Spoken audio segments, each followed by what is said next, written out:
6:44. Welcome back to Great Day, and welcome back to Great Day. Good friend of ours, it's Ron the Car Guy. Yes. Give him a round of applause. Can you see Ron the Car Guy on Tuesday mornings at this time each and every week? If you go out to Subaru, you will see Ron turn into Vanna White, which is an amazing transformation. Caitlyn Jenner, it's no big deal. Ron's been doing it for years. Yeah, Bruce Jenner's got nothing on me. I get a little mixed up on the heels, but otherwise I'm good to go. But it's fun. You coming out tomorrow? I will not be there tomorrow. I'm traveling tomorrow, but there will be somebody there in my absence. Okay. We'll make sure you have a Vanna stand-in. Because Ron has some goodies that he gives away. He has those cool chairs. That's right. That you bring Subaru's over. a blast this year. The weather's been good for the most part. Jason's done a good job of predicting and producing. There's a better chance it won't rain tomorrow than it will. So that's good news. That's always good. There's always a chance it'll rain. Yeah. But in most cases, Ron is there, right? That's right. Okay. That's right. All right. So we're talking about something today that we've been hearing about for months. Yep. This started last fall. And it's been going on long enough. I think people are just kind of starting to ignore it or become numb to it. But I want to talk a little bit about the Takata Air Bag recalls that are going on. And first off, Takata is this has been in the buzz since last fall. Takata is a manufacturer in Japan that makes airbags. And the thing people need to understand is most auto manufacturers manufacture little, if any, parts on their vehicle. They're an assembler. And so they buy parts. They have other companies make the parts, and then they actually put the car together on an assembly line. And so they don't make airbags. They have companies that make them. And Takata is one of the largest airbag manufacturers in the world. So this affects a lot of cars out on the road. And what's happening is they've identified that some of the Takata airbags, when they, for lack of better words, when they explode or deploy, it's more violent of an explosion or deployment than what it was intended to be. And when that happens, there's a metal canister and some other metal pieces in there that can shatter because the deployment, the ignition inside is so great, it causes those metal components to fail, and they basically blow apart. So you have metal shards or metal shrapnel coming out along with the airbag. Now the parts that come apart, were they designed to come apart?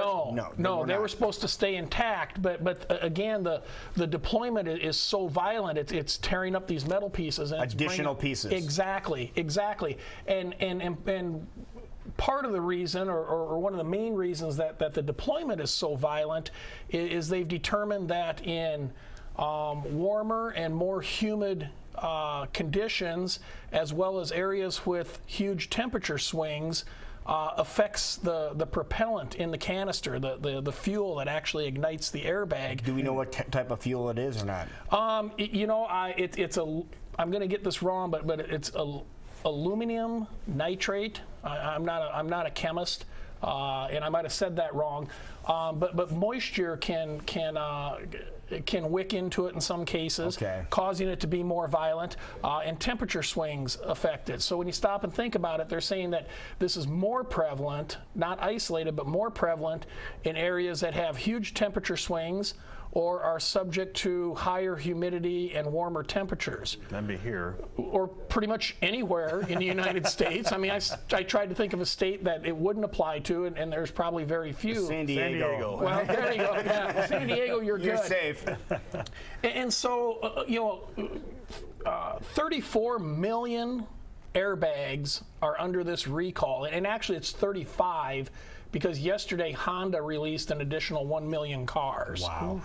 And so there's 35 million vehicles that need airbags replaced. And a million car recall is a huge recall. Oh, it's huge. But this is, and this is spread out over a number of manufacturers. And also keep in mind when we're looking at 35 million, some cars need just one or the other replaced. They've isolated whether it's the driver's side or passenger side.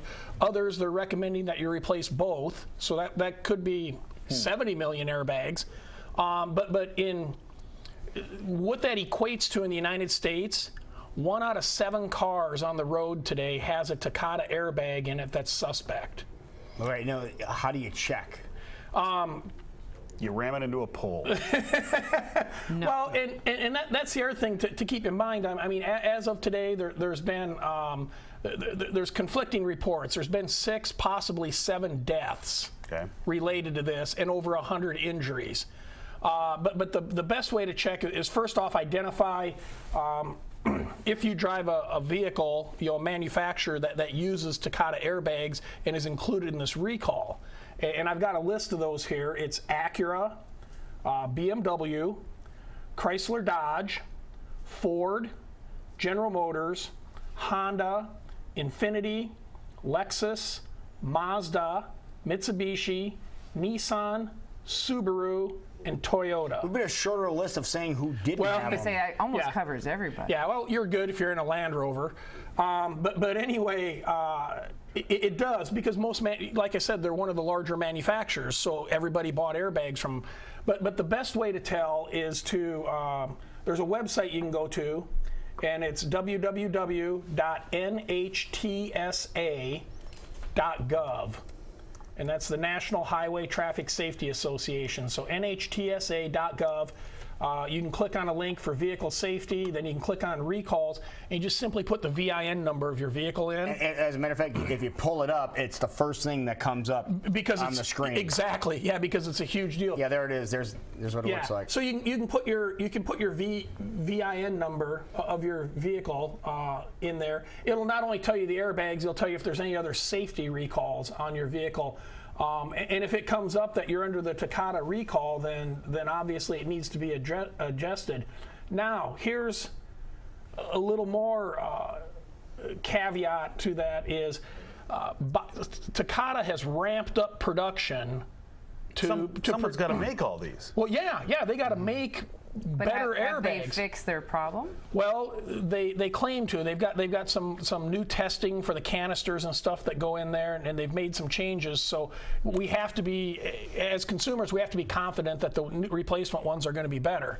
But they're ramping up production, and they said by September they will be able to produce 1 million airbags a month to replace these. Okay. Now we've got 34 million cars that need airbags. Maybe more. And some need 2. That's job security, is what that is. So this isn't going to happen in right away. 3 months, 6 months, 9 months. I mean, this is going to take years, provided this company that's making 1 million airbags a month doesn't go bankrupt between now and then, because they're not getting paid for them. Right. So this isn't going to happen in a short period of time. And this recall, in some cases, it goes all the way back to 2001. We're talking about 14-year-old vehicles. Wow. Mm-hmm.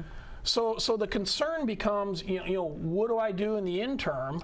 And the first thing I would do, I've done it with my vehicles, is go to the list and see if your car needs one.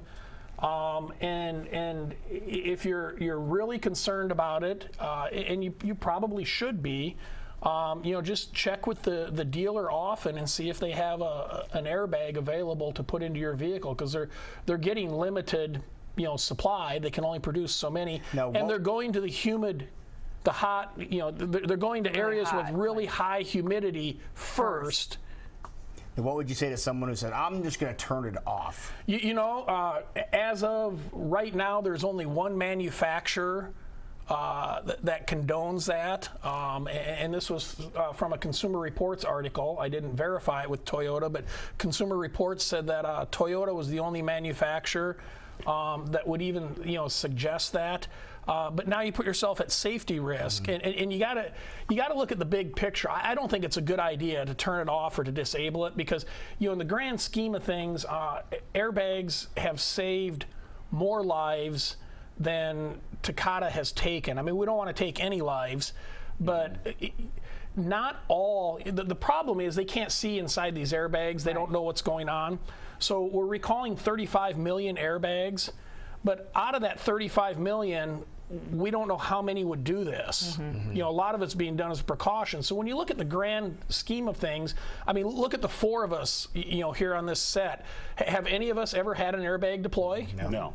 No. So if you're driving safely, not under the influence, on good tires. I mean, if you use common sense in driving a vehicle, first off, the odds of being in an accident where an airbag deploys are pretty low. Right. And then second off, if you do have a Takata airbag and it deploys, I mean, I wouldn't want to be the guinea pig, but there's a higher chance that it won't have shrapnel than it does. But I would say much higher. Way higher. But again, I don't want to be the guy that takes that chance. Right. I mean, we need to take it Surprised- seriously. To be honest with you, I'm surprised that Takata hasn't come out with some kind of boot that you could put over where the airbag is. Or a screen or That's something. what I mean. Yeah, to cover it where in case it did deploy, it would catch any of these fragments as a cheap, temporary. Hey, this is going to protect you in case this happens. I can see that happening here real soon too, because it'd be able to be turned over real quick. You could crank them out real quick, and then while they're doing the other ones, getting the other ones replaced, there's another precaution they could take. And I'm sure somebody in engineering is working on that, because it would be much cheaper if they could, find a protective way to fix the ones they have. I don't know if that's possible, but, Right. And then the other industry that's affected that, we haven't even thought about is, look at like a salvage yard. Sure. Your car's in an accident and they get used airbags. I mean, now you don't have the VIN number of the car that they came out of. And they're not making that readily available. I mean there's just a whole. It trickles down to a lot of different industries. And in that industry, they make money on those bags, and now people are going to be kind of hesitant to grab them now. Absolutely, yeah. It's at best it's a mess, and it's going to be a long-term mess. And I don't think Honda's release of an additional 1 million cars yesterday is probably the end of it. All right. Well, you have the answers. That's why you're here. Now, people have any other questions about anything else car-related? What's the best way to get a hold of you? Well, they can get a hold of us at this wonderful phone number on the screen here, 225-9090, or they can go to askronthecarguy.com and submit a question. I answer all questions. There you go. All right, Ron the Car Guy. We'll see you next week. Awesome. All right, buddy. Good to see you. Thank you. As always, it's 3 minutes before 7 o'clock. You're watching Great Day live in Des Moines.